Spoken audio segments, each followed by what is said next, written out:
everybody. Yes, it is time. Grab your goat. On this one, you better grab a coat because it's a chilly one. But welcome to the Witches Movie Coven. Yay. I'm still waiting for what we do on that. We're working on it. I am Patti, one of your hosts, along with Black Phillip. And our other hosts are, start with you, Courtney. That's me. I'm Courtney Buckley, co-mate on Scared and Alone, Salem Witch Extraordinaire, and,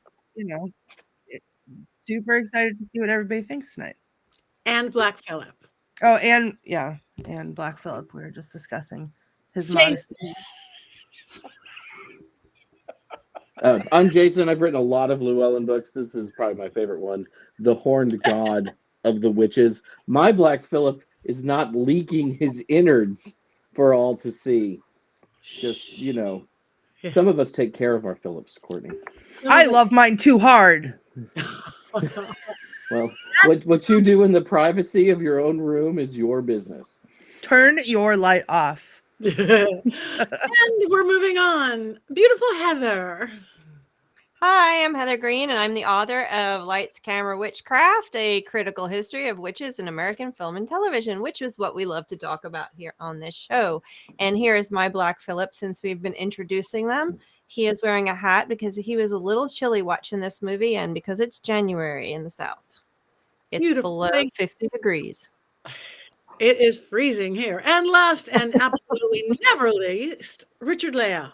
I am Richard-Lael. Richard-Lael is one name, not two. If I were just Richard. Anyway, I guess we're going to introduce my Black Phillip. This is my Black Phillip. And to be friend, I am known as the Gentleman Psychic. I'm a psychic and a medium. I used to be a psychic and a small, but I gained a lot of weight.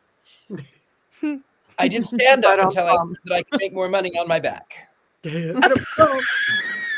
I need to bring my husband with its snare drum and just rim shot our way. Fine form tonight. Fine form.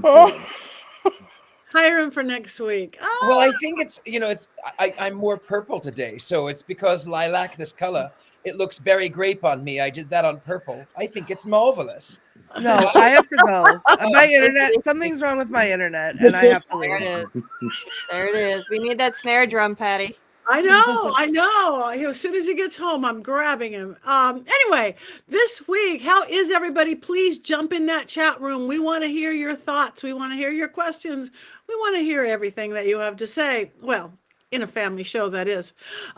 This week's movie, we are doing The Pale Blue Eye. I actually saw that last night for the very first time. It's a fairly new movie. I hope you guys watched it. But if not, if anybody did not watch it, Richard-Lael, do we have a completely unbiased... Oh, boy. It's a pale blue eye. Yes, I do have an unbiased story. So the plot line is the fictionalized version of some real life historical events. It takes place about 1830, and there is a detective who is called to West Point in the Hudson. And along the way, he's trying to solve these murders that have happened. And it turns out that there was an officer who died. It was said that he unalived himself, though all of the sort of references made it sort of impossible because he was seated, not hanging. And then while the body is in the morgue, someone comes in and violates the body by removing his heart. So this detective has been charged to sort of solve this murder, and what's happening, why is this, why did these people murder him and then take his heart? And then along the way, he encounters Edgar Allan Poe, of course, the famous Edgar Allan Poe, but at this point, he was not that famous. He was sort of famous. He was demi-famous. He was the Diet Coke of famous. Just 1 calorie. So he had published a few things, but he was not the famous Edgar Allan Poe in 1830. and Diet Coke.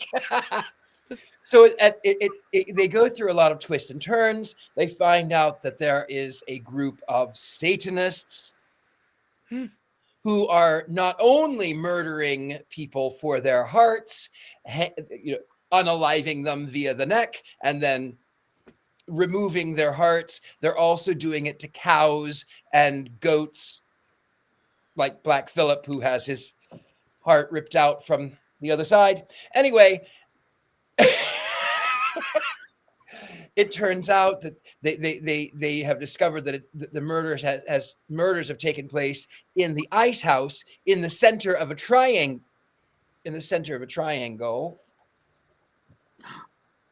I don't want to be in the center of a triangle.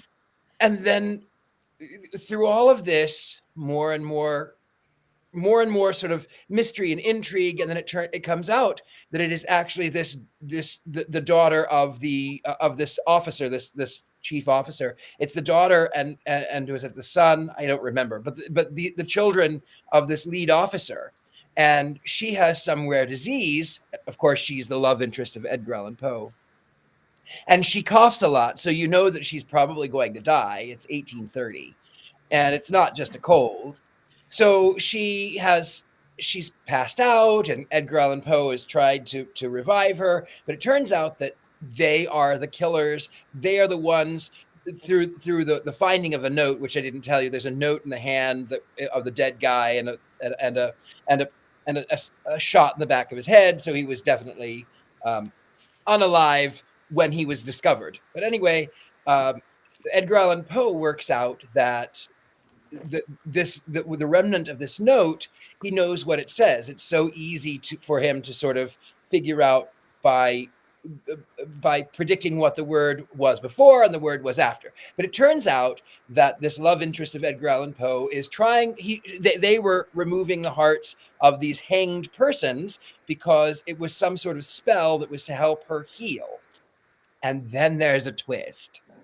And spoiler alert, the twist was the detective was the murderer, and he murdered them because his daughter had fled and was SA'd by these people at West Point, and he was systemically killing each and every one. And before he could make it look like that it was just an unaliving of oneself, he was caught. And so then these people who were actually thought to be the murderers, they just needed the heart of a hanged man. They had nothing to do with the death. They could never actually bring themselves to actually kill people. And so in the final scenes, you figure out that his daughter, the detective's daughter, did not run away. As it was thought, that was the whole thing that was troubling him, that she did not run away. She had been abused and then unalived herself by leaping off of a cliff. And in the finalness, you find out that Edgar Allan Poe, he says, you know what? I know that these words are the same. I know the words are the same. I know that the handwriting is the same. The person tried to disguise it, but I know that it's you. I know you're the killer.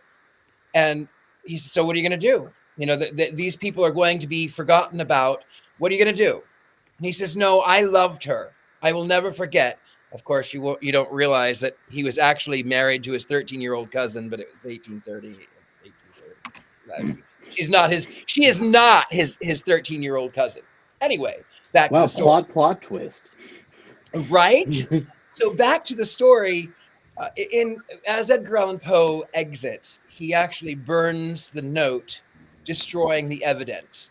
And this detective goes back to the cliff where his daughter had unalived herself, and he releases the ribbon, and he tells her that he loves her, and he falls to his own death. End roll credits. Edgar Allan Poe writes The Raven. Wait, what? Did I miss something? Do we know that he jumped? I don't think he jumped. Wait, that's up No. for interpretation. It goes black before he does anything. That is true. He let the ribbon go. He let the ribbon go. He let the ribbon go, and he may or may not have unalived himself. It goes black. He lets the ribbon go, and then the bat signal shines in the background. That is That's true. It is true. Christian Bale. Mhm. Christian Bale. So yes, now that we all understand the movie with or without the ending, Heather, do you have any of your more official academic type things? Whether it's probably not in your book, or is it in your book? It's No, this came out after. It would have been included if it had been before it was published. So this came out in 2022. My book was published in 2021. So it would have made it. I would have counted this as a viable witch movie to discuss in some capacity. And I think this has a lot of things to talk about. I mean, easily we can talk about the acting and the cast. We could talk about the ambiance and the cinematography, which is gorgeous, capturing the Hudson River School, capturing the mystery. There's a lot of things we can talk about. Christian Bale, who's a brilliant actor, has been in Hollywood forever, doing so many different things, from everything from Newsies to Batman to the Ford v Ferrari movie. He's just such a variety of things that he's done, and we can talk about redemption and themes that are really interesting. Of course, the portrayal of the occult and how that fits in. But I think one of the things that's interesting, of course, is the Poe thing, because I think if you look at this movie, more than anything, to me, it's a tribute to Poe. And I think that is, and I'll talk about my opinions later, but I think you see that throughout, because from the details within this that actually touch him it's throughout. It's not just that he's there. He was a cadet for a year. Okay. So there are aspects that are the same. The pale blue eye is actually a line from the Telltale Heart. So in the Telltale Heart, his probably arguably his most famous story, he Poe's main character wants to kill a person, this old man, because he has this pale blue eye that pierces him. So you have that. You also have reference to the Pit and the Pendulum, which actually was made into a movie in the late 80s that has witches in it. Not what Poe did, but they added witches into it. We can do that another time. The wood plank, Pit and the Pendulum. You have him mentioning the poem, and he talks about Lenore. Lenore is, there is a Lenore poem, and then, of course, Lenore is mentioned in The Raven. You have a raven present. You have, there is a story called Landor's Cottage, and Landor is the main character of this. Not connected, but the original author of the book that this movie was based on obviously was either research Poe, a Poe fan or something, because he keeps touching on it throughout. There's all these things. The poem that Poe reads into Leah, the girl inside the movie, is not a real poem. It's not one of his poems. It was made up for the movie, but it points to Poe's actual work. So you see that throughout. The other interesting thing is some of the pieces when they talk to Poe, Poe was actually, I'm looking at my notes here, how many, he was known for shenanigans is what I read at when he was a cadet, causing problems, getting citations and demerits. And they mention that in the movie, he's going to get another demerit. And so he did cause a lot of, he didn't like being there. So he was actually finally discharged or expelled, I think is what it was, from the West Point Academy. So he did cause a little bit of problems. It was suspected that he murdered someone at some point. So there is some reality woven into this story. But a lot of it really was a tribute to Poe. And if you look at the ambiance, you look at the cinematography, it really captures Poe's own dark, gothic almost stories, and the themes are the interest in death and illness and the touching of life and death together. These are all themes that run through Poe's work that also are seen here constantly. Everybody is kind of dealing with this idea of someone dying, or someone who's dead, or someone talking to someone who's dead, or relating to someone who is dead or dying in that relationship. So you see that here. in this, as well as being what people consider often he's almost the Poe is the father of American mystery and American horror and Gothic horror. So you see that coming through in this movie. And one of the most interesting things for me was, aside from all this, because I could talk for hours on this topic, but was that I was sitting there at one point and I was listening to the music. If you listen to the score, close your eyes and listen to the score, it's extremely haunting. And the first thing that I thought of when I was listening, I'm like, oh my goodness, all of a sudden I'm thinking of Clarice Starling. And I looked at the writer of the music score, Howard Shore, for this movie was the same score for Silence of the Lambs. The music. So if you listen to the score of Silence of the Lambs and listen to the score of this, you will see it is unmistakable. And it's that haunting sound that just kind of permeates it and sits there almost like the cold fog, and it mirrors it beautifully. So you see that too, all capturing what Poe was about.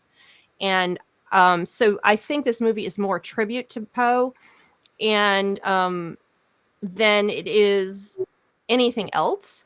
But there's a lot of other things we can talk about, the characters, but I just wanted to set that up because I think that's what this movie really presents to, the most powerful part of this movie to talk about.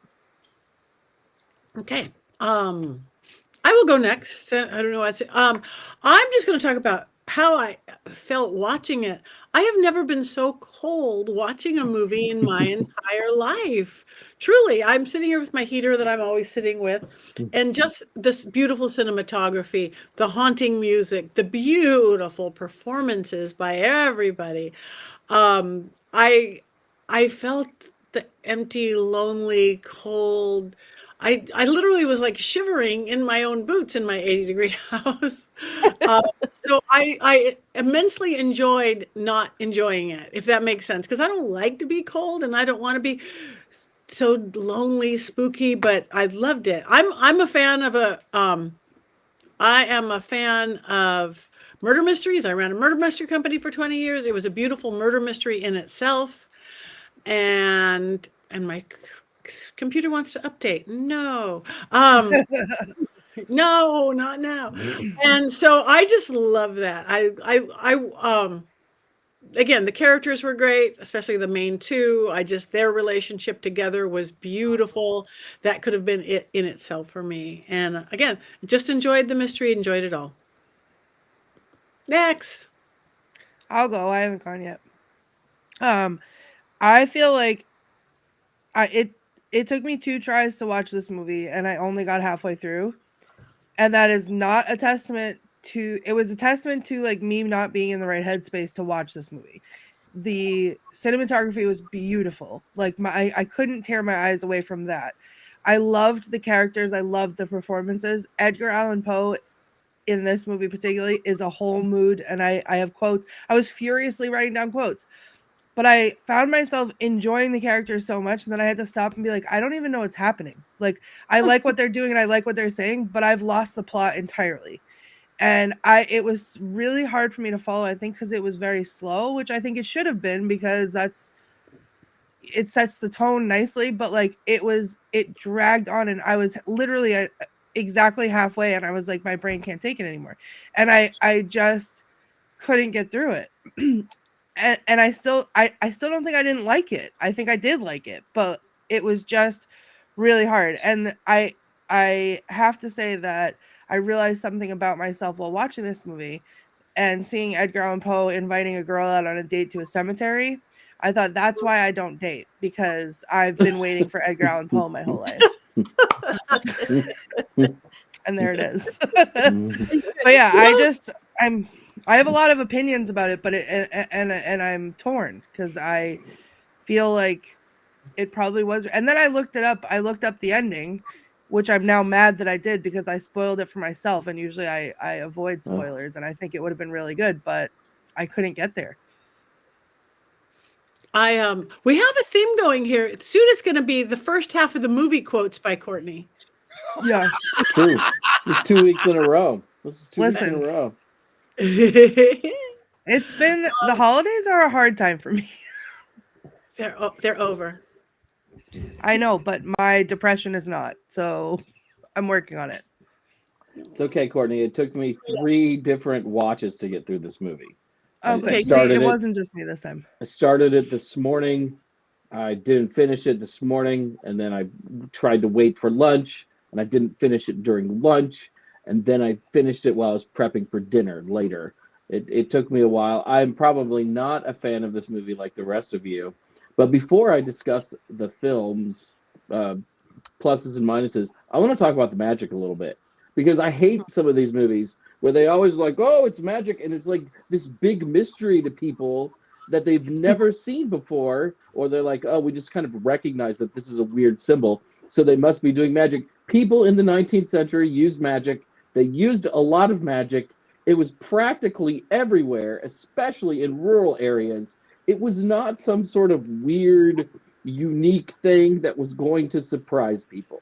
Some of the best-selling books in the United States in the 19th century were magical grimoires. And I just, that Especially always in the just, 1830s. yes, it just always drives me crazy how, like, they make it to be something that is so taboo that no one would have ever seen before. And that's just not the case. And not only, but also not only magic grimoires, and I don't mean to interrupt you, but not only magic grimoires, but Freemasons and Oddfellows and other mystery schools. It was everywhere. It was everywhere. And especially in New York, of all states. I mean, New York is where New York was the spiritual hotbed of movement.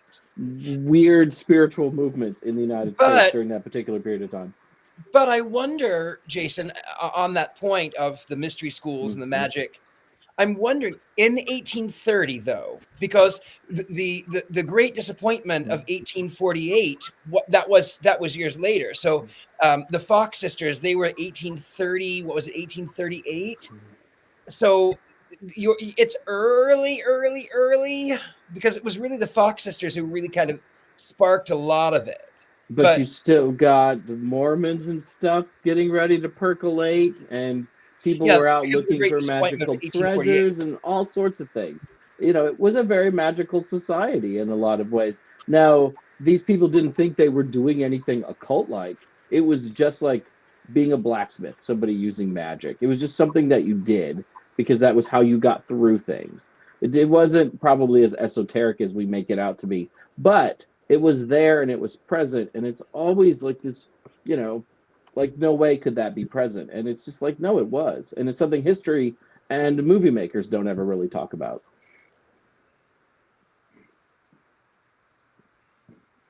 I've made everyone silent. Can I interject here? Silent. Yes.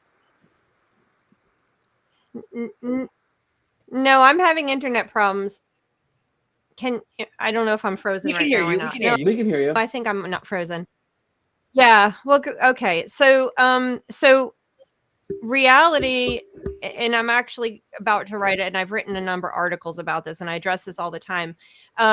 So Hollywood is not going to be reality, and that's it. And that's just the fact. It does not, for a lot of reasons, but not to go on for hours, but I'm about to do some work on, I actually have written an article about this, but when Hollywood began, and the language of Hollywood, and training us on how to understand movies and read movies, because we do have a specific language, everything was put in a specific place. Everything was, we have a certain way of visual language, visual poetry of how movies speak to us. And one of the things is how the occult and witchcraft is presented. Now, clearly, but then it was 20 years ago, 30 years ago, but that language was written specifically by people who were, they were Catholic, and it was written for a specific agenda. And that was the way our language of our American Hollywood movies were created. So when you have occult presented, even today in this world, it is something that is sinister. It's used for a purpose. It's symbolic. It will be very rare if that ever changes to the degree that we would like to see it to be changed. It is kind of ingrained in the way Hollywood speaks to us. So we have that thought. It's not going to be, it's the reality of the way it was. they can't even get the reality of the way the 1950s were, the way the 1940s I mean, were. I get that. I get that, Heather, and I don't expect my Yeah. movies to necessarily always be realistic, but I always think it's worth pointing out because I think that we've like have this picture of society where they just didn't use magic. You know, it's all of a sudden, oh, witches came back in the 50s and 60s, and all of this stuff has always been there and always will be there. And yeah, I mean, I shouldn't expect very much from Hollywood. Well, no, I think pointing it out is important because there are stories to be had around that, and I think it's changing.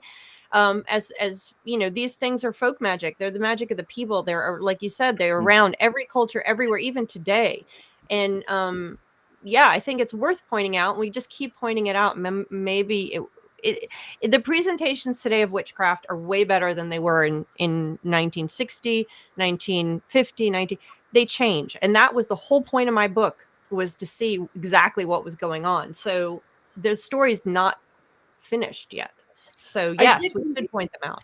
I did think it was kind of funny, though, that they specifically blamed Satanists in 1830, which there were Diabolists that, because by like Lord Byron, Mary Shelley, they didn't actually they were called Diabolists. They didn't actually believe in the devil, but there was no such thing as Satanists in those days. So I did find that kind of funny.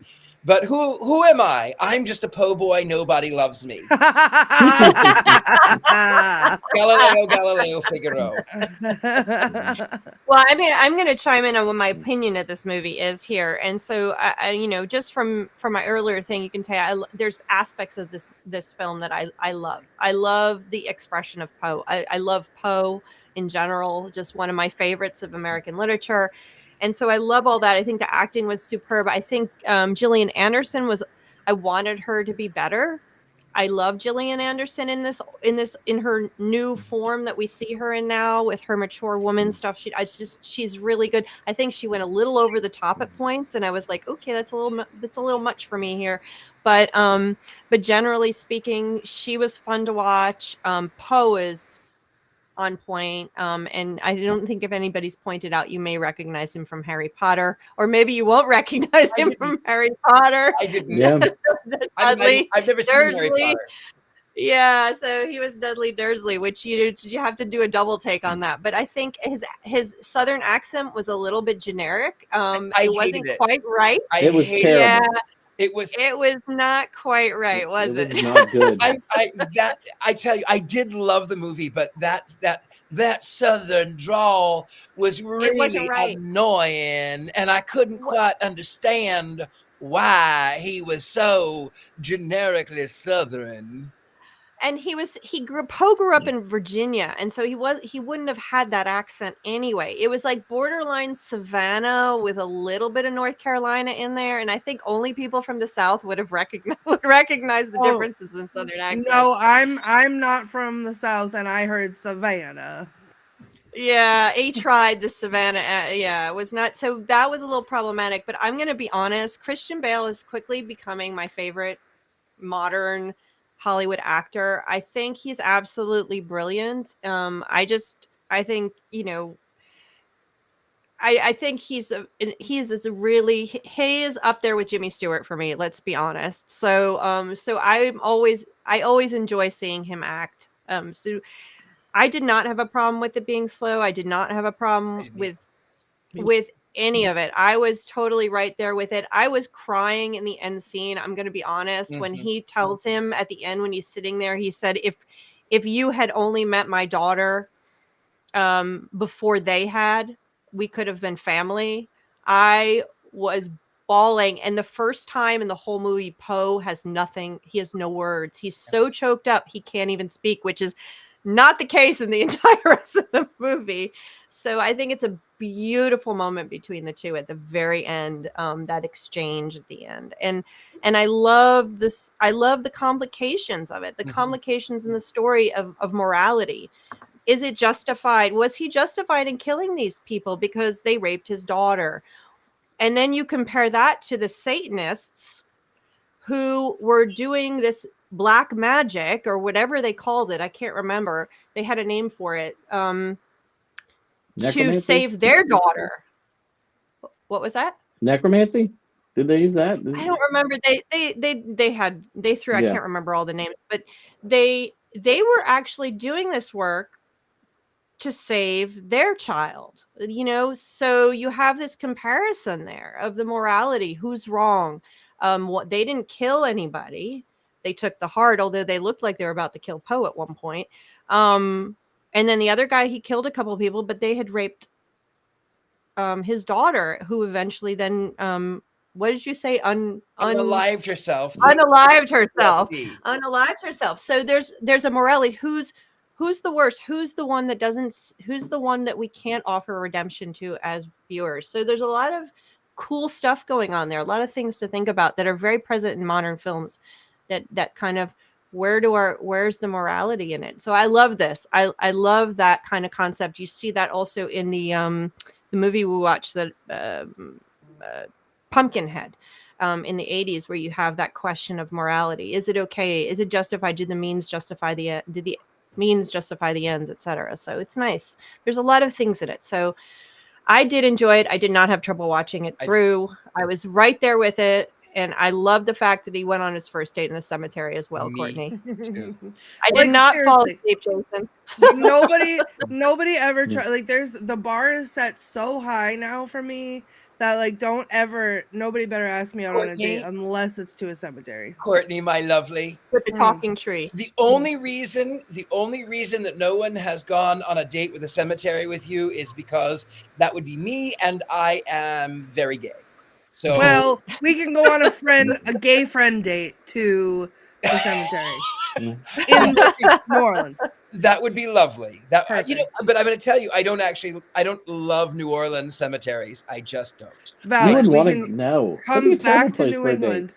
Come back to New England, to the old spooky New England cemeteries, and then come up here, and then we'll have a friend date in the cemetery.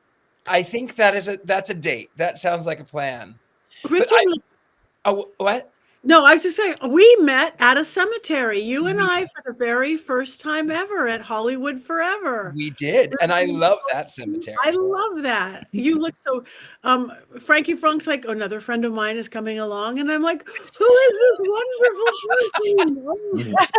We did a photo shoot. I don't even know why we did the photo shoot. Yeah, why did we do that photo shoot? I don't know why we did that photo shoot. But as far as cemeteries go, I do miss Hollywood Forever, because Rudolph Valentino, who is my very first crush, is buried there. And I lived not far. I just lived across the street. So I would come in, and whenever I would feel like I was dejected or I was lost from Hollywood, I would go in and I would say, "Oh, Rudy, I love you. I need you."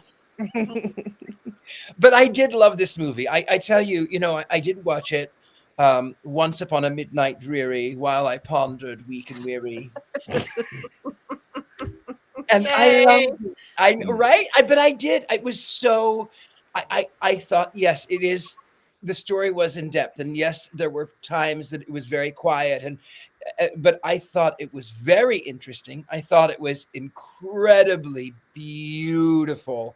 I loved the fact that they actually filmed in Pennsylvania, because it looks a lot like the Hudson, but it's not the Hudson. It's actually Pennsylvania. They borrowed the weaponry. The costumes were brilliant. The acting was breathtaking. And it really made me miss the Hudson. But to be fair, it also made me miss the Hudson of 170 years ago, which I remember distinctly. Distinctly I remember in the bleak of December. But I don't know, Richard-Lael, when they were standing on the cliff and he's looking out across the Hudson and he sees the mountains, I'm looking at, and I grew up right on the Hudson River. Okay, way further down from where they were, although West Point isn't that far from where I grew up. When you look out, I don't think the mountains look like that. Like, I was looking, because the mountains are more like cliffs on the Hudson. They're not like these rolling hills. And I'm like, yeah, that's supposed to be the Hudson, but that's not what the mountains look like. Pennsylvania. Yeah, they're rolling, and I think it was Western Pennsylvania too. So whatever river that was like like the Pittsburgh area. So I'm like, yeah, we didn't. They're cliffs off the Hudson. They needed to like just shave the top of those off, and it would have looked more authentic. But yeah, it's a beautiful part of the country. At least it was at one. I loved how whenever they were showing where the army or because always guys marching, every time there would be this beautiful precision line. Every time it was part of the whole scenario. That stuff just beautifully stood out for me. Yeah. And that was one of the quotes. I don't know if Courtney has that quote that I enjoyed, is the one where he talks about how they take away a person's freedom. I don't have that one, but as someone who spent 6 months in basic training, I tend to avoid all military things because that was a long time ago and I'm still not over it. That's fair. I think that's fair. I'm gonna jump in. I did not join the military, but I did almost accidentally join the Navy once because I thought that I liked the uniforms and I thought it was going to be like South Pacific. And then I called them. I said, well, I just want information. They said, well, we can't give you any information until you take this test. And I went, okay, I'll take a test. Why not? So they said, okay, that was great. Now you just have to go to Kansas City and take this other test. And I went, okay, I'm just taking a test. And then I get on the bus and then I realized that with all of these other people that they're going to enlist. They're taking their ASFAB. ASFAB? ABFAB? I don't know. You're right. Anyway, they're going to take and then it's supposed to be like a 3-hour test. I took it in 30 minutes and then I went, I don't want to be here. I don't want to be here. I don't want to be here. And they went, why are you here? I said, well, I like the uniforms. They're very pretty. New York. Want to know a secret? Want to know a secret about when I took my ASFAB? I enlisted to be a police officer in the Air Force, and no one could talk me out of it. That's what I was going to do, and that was it. The end. And I took my test and my scores because they put little pictures in front of me and they were like, put this together, like with the pictures, right? And I was like, what? I know how to do this. And they were like, so we can't let you be a cop because we want you to build and test nuclear weapons because your brain is programmed to be able to do that. And I was like, cool. So that was supposed to be my thing, but I was only going to be trained for 6.5 weeks after basic training to do that.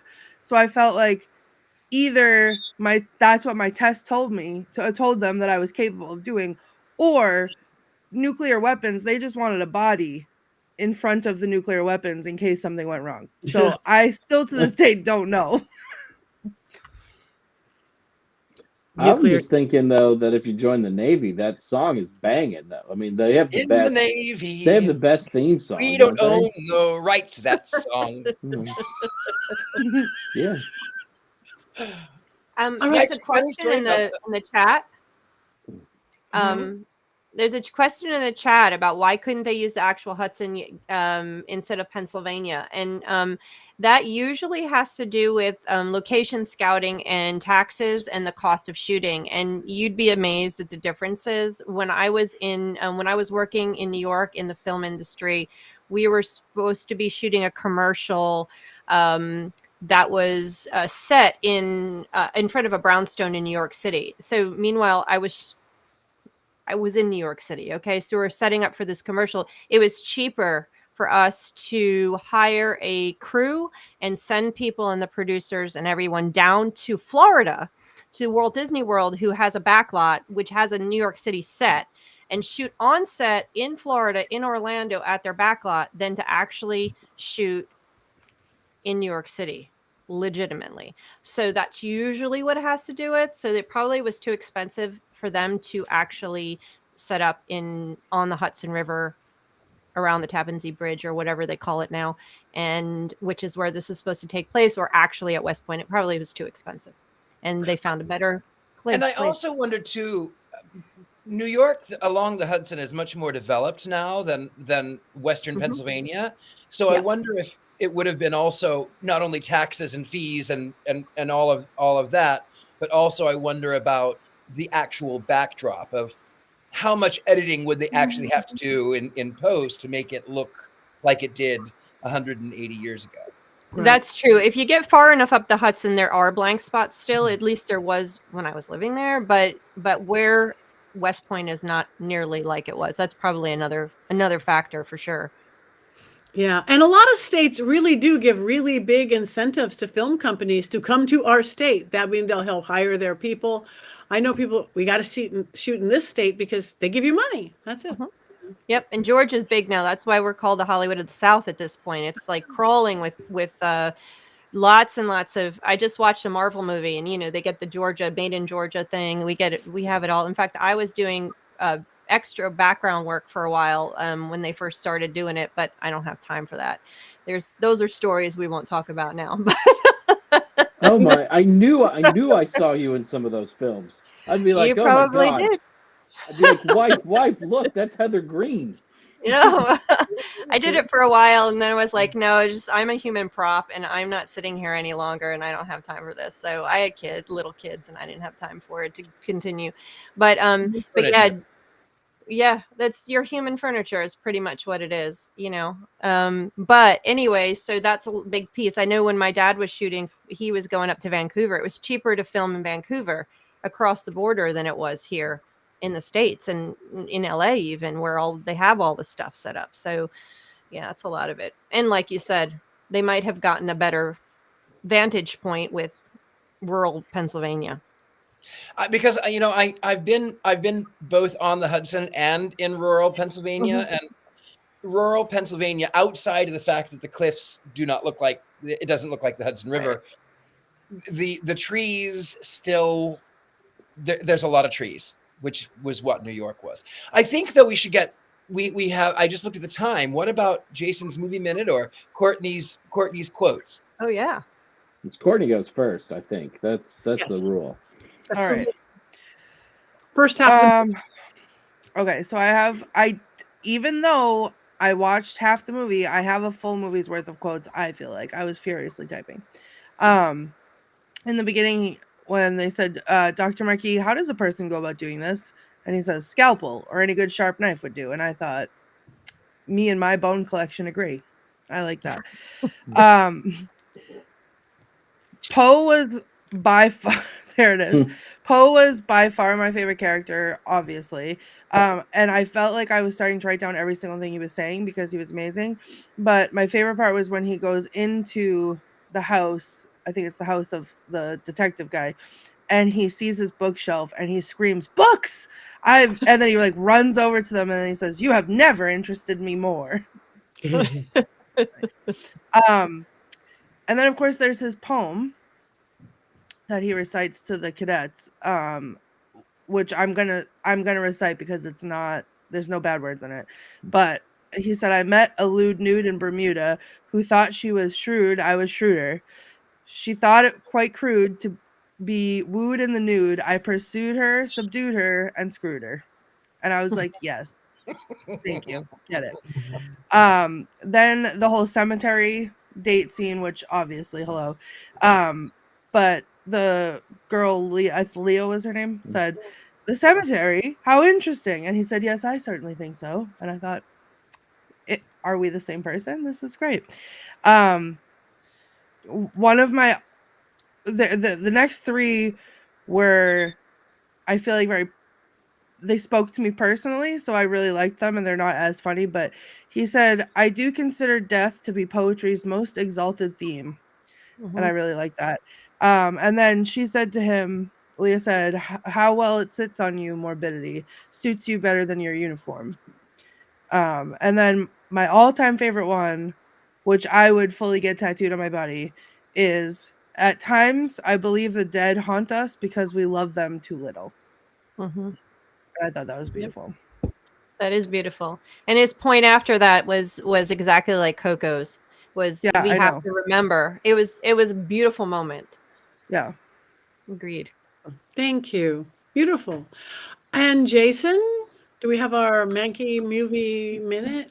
We do. You all are not going to like it because, as I said, I am going to turn my light off, Jason. Oh boy. Yes. everyone should have a light they can turn on and off. I Because I can't didn't like this actually, movie but I as can. much I'll, as I'll block it. I didn't like this movie as much as the rest of you. So my opinion of it is really different. So here we go. It's the wackiest detective team-up in the history of Netflix. Meet Edgar Allan Poe, a wannabe poet stuck at West Point playing soldier. Edgar dreams about being a ladies' man, and perhaps even making a friend. And then there's Augustus Lando Calrissian, a grizzled old detective with a love of fine drink and facial hair. Together, Edgar and Lando will help solve a murder, or murders, because the dead keep piling up. In a pre-UFO world, mutilated cows and sheep can only mean one thing: Satan. And we aren't talking about Richard-Lael's car, Mr. Satan. No, we're talking the black arts here. Serious stuff. In order to get to the heart of the matter, Edgar Allan Poe will use his poet skills to infiltrate a secret gambling ring at West Point and fall madly in love with a blonde woman whose mother puts an X in the murder files of Poe and Lando. What will happen to our dashing detectives when the evidence leads them deep into the realm of a family that worships Satan and talks to the dead? Poe knows you can't talk to a psycho like a normal human being. You can only talk to psychos if you are one of the world's greatest detectives. And then, after the movie starts to get interesting for 10 minutes, 2 people burn to death, and we find out that Lando Calrissian has been helping the Empire all along. Quote the Raven, don't give me any more. That might be your best one yet. I would probably have watched that movie, that one that you watched the whole way through. I would really turn my think- light off so bad if I could reach it. Me I too. can't reach it. See, I was worried about that. I thought there was a real possibility of that. One's But- up, Jason. I'm not going to hold it against you personally, Jason. I'm just going I to know. disagree with you, and we're just going to have to watch The Sword and the Stone to make you happy. Oh, no. Which is To movie- make it up to you, we will watch The Sword and the Stone. Heather, I've never been so proud to be your friend than I am right now. I've learned from you. I noticed. getting Yeah, rough. I mean, I would have much rather watched a buddy team up with Lando Calrissian and Edgar Allan Poe, right? That would have been really fun, and it could have like set off a whole chain of fun Netflix detective films starring this unlikely duo, right? I mean, that would have been really great. It would have been great. But you have to admit the casting was really good, and the fellow who played the captain or whatever he was, whose daughter was the Satanist. The doctor, Toby Jones. Doctor. I love Toby Jones. Yeah. That Toby Jones was actually a real person, and the casting, they are the real one and the actor are like the same person. It's amazing. So the casting was great. This is, of course, Dudley Do-Right as Edgar Allan Poe. Who's Dudley Do Wrong in the Harry Potter movies, though? I mean, let's not sugarcoat that. Can I just point out that Jason said that he loves Toby Jones? And do you know what other movie Toby Jones was in? He was in Your Highness. Yes, and so therefore Jason loves Your Highness, and he just admitted to it. So I would like a clip of that, please. Blast it on the internet. Thank you. I mean, I will take no questions. I will take no comments. That was it. Toby liked to work and would often demean himself by being in less than stellar productions. Wow. And then, he steals the show in in Captain America: Winter Soldier. He's so good as a computer program. Oh my God, I love him so much. And on those love notes, it is time to vote. One's up or one. One thing can I say about that girl? To me, it just looked like she had a bad cough. She was not coughing up blood and epilepsy. She had epilepsy. Yeah. Yeah, Yeah. epilepsy. You But shouldn't they need said a the epilepsy, they suggested the epilepsy was caused by her talking to her dead grandfather, great grandfather, and it was caused. So what her actual illness was before that, I'm not sure. As someone As someone who just recently survived tuberculosis, I felt represented when she was coughing in 1830 because I too had ghosts in my blood, and clearly I just was seen this whole movie. I should probably give it a higher rating than I'm about to, but I'm not. Here we go. Wands up, wands down, wands neutral. Oh, Edgar Allan Poe book. It is, and it's, you know what? It's going up because, especially when Jason hates it. So I'm gonna go read it. Jason, I mean, just I to didn't counterbalance. hate it completely. I didn't hate it completely. I mean, it has a really great cast. There's some nice performances. It goes on too long, and then there's that weird tonal shift at the end, and I'm not sure that it really is justified or that it works. It was beautiful. It was beautiful. It was chilly and beautiful. Yes. So, all right, it's very mixed all the way around. A lot of neutrals on this one, between down and neutral. But let's talk next week. What are we seeing next week? Do we have any Midnight Offerings? Midnight Offerings. Okay. So this one is only available, I think we discovered is on YouTube. It's not the best way to watch a movie, but it's it's a YouTube. You can't find it anywhere else, but it's a fun one to see because I like to call it a proto craft movie. So it'll give us an opportunity to talk about ARAFT. Okay. All right. So Midnight Offerings for next week. We have a few minutes left. We are well into the new year. We were halfway through the new year. Who has anything coming up? Anybody wants to talk about? I'll start. Oh, Heather will start. Yeah. I'll start. So I just got notice that I'm going to get to present at Charles Oz in September. So that's not till September, but it's really exciting because I just got a message, which Charles Oz is a Wizard of Oz convention in Charlotte. So I'm very excited. And the keynote speaker is Gregory Maguire, who wrote Wicked. So I'm super excited about that. So I am going to be doing a lot of presentations and traveling starting in March. So we get to that. But I do want to encourage anybody who wants to come to Mystic South. We have everything open. So buy tickets, send in presentation proposals, get your hotel rooms. We are full board getting ready to go. So it's super exciting. That's in July. So those are a couple of the things that have come up my way. Thank you. Richard-Lael. Oh, I'm here in New Orleans. I'm the Gentleman Psychic. We have Mardi Gras coming up very, very soon, which is like, the 14th of February. No, the 13th of February. And then, of course, it's Valentine's Day. So, come down and see me. I might be naked or at least semi-naked. I know I have to dress for every occasion, right? So come and see me. I'll be doing readings here. You can find me at thegentlemanpsychic.com. Also, just so you know, there are fakes out there who on all of the media of social. I'll never contact you. You can contact me, all of that, whatnot. I got followed by one yesterday. And I was like, you are not my friend. And I reported them immediately. Well, the funny thing was this person, one of them followed contacted a friend of mine and says to her, spirits tell me you need reading. And my dear heart, emoji of crystal ball. The spirit says you really need to come get reading. And I am busy. I cannot do phone reading. I must only do over text. And then she says, well, Richard, I'm so delighted to actually meet you. And oh, yes, spirits say you are welcome to be here.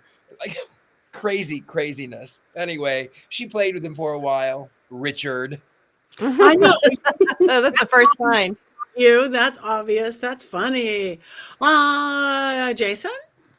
I mean, when their name is Richard-Lael, I'm like, no, my friend's name is Richard-Lael, and her name is not Patti Negri, it's Patti Negri. Like they're not even good at this. It's terrible. It's terrible. A lot, yeah. Starting next month, I will be on the road a lot at various pagan festivals. Convocation near Detroit, Michigan, then Paganicon, which is near Minneapolis, Minnesota. Phoenix Festivals, which is in Florida, 2 hours from any airport that I can fly into, and then Sacred Space, which is near Baltimore, Maryland. So I'm really excited to be back on the road soon, as much as I love being home. And next week, this is not about really anything. I'm just going to be in LA, and I'm going to get to hang out with Patti, and I'm going to get to hang out with our producers of the show, and I'm just so excited that I get to make that trip next week. Yay! All right. Courtney. Oh, that's me. So coming up, we have our annual anti-Valentine's Day tour in Salem. So you can visit salemghosttours.com. Tickets are on sale. It is stories of love gone wrong. And it was written by me because I hate Valentine's Day, or it was partially originally written by me. It's taken on its own life now, but mostly because no one has asked me out on a date in a cemetery yet. So now you get art from that. Right, but we have friend date, not Valentine's Day love date. So still you get that. Also, I'm very excited. I just want to share this. I got to go see Beetlejuice, the musical, which I'm sure you guys, I've talked about it before, that I love so much. I saw it in May, and I haven't stopped listening to the soundtrack since. And this past weekend, it was in my state again. And I got to see it not once, but twice in a row. And it was glorious, and I loved it, and it was great. So hooray for me. And that's Yay, thank you. All right, me, everybody else. Okay, anybody in LA in 2 days, Friday night, we are doing a vampire Babylon Salon. We are celebrating Father Sebastian's 490th birthday, so it should be very special. Next week, I will be in Virginia at Tavern Paracon, some Tavern Paracon. I don't have a cute little graphic yet because I didn't give her. Hanover. Thank you, producer Rob. Hanover. I can never remember because it's called Hanover. Hanover Terracon in February, the big LA ball. We just moved to the Mayan, which is going to be really, really exciting. And then I'm on the road. I just booked Michigan Paracon. I just booked Penthurst. I've got Old Globe in Phoenix. I've got Spirits in the Sky, wherever that is. So I've got to make my little list so we can get little graphics. But go to pattinegri.com. You can find everything. Please, with all of us, like us, follow us. It makes a difference in whatever world of this media world. So on our social media, like us, tell your friends about this. If you like our show, bring them in. And that's it. So Tabitha will be there. Yay, we'll be somewhere. Tabitha. I don't know where, but she's going to be here because the voice of the gods just told me that. I feel like we're going to find Courtney a Valentine's Day date on this show. I mean, did you see that? We need to go man watching. I mean, what? I don't have. Hold on. I can't see the comments. I cannot see the comments. I can't see them. I will say, Natural Born Witch is. She says. They say, yes, I need to go love. I need a love date in a cemetery too, Courtney. Too bad Richard is battling for the opposite, battling with the other team. It's Richard-Lael. Just so you know, that's how you know that I'm not the fake one, Richard-Lael. Because the fake one is. Yeah, we need to go man watching.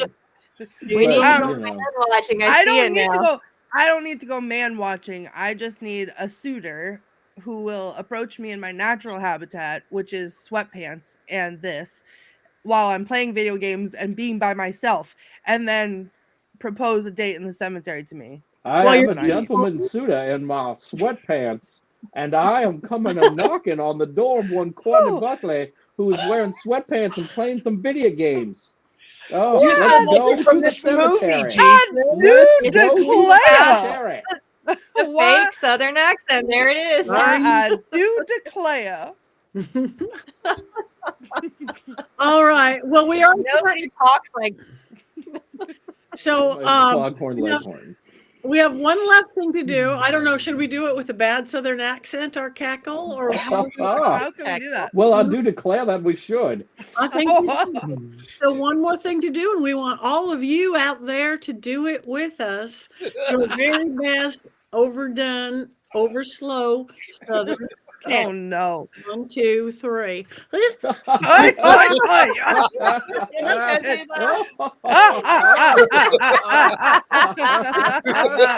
your heart.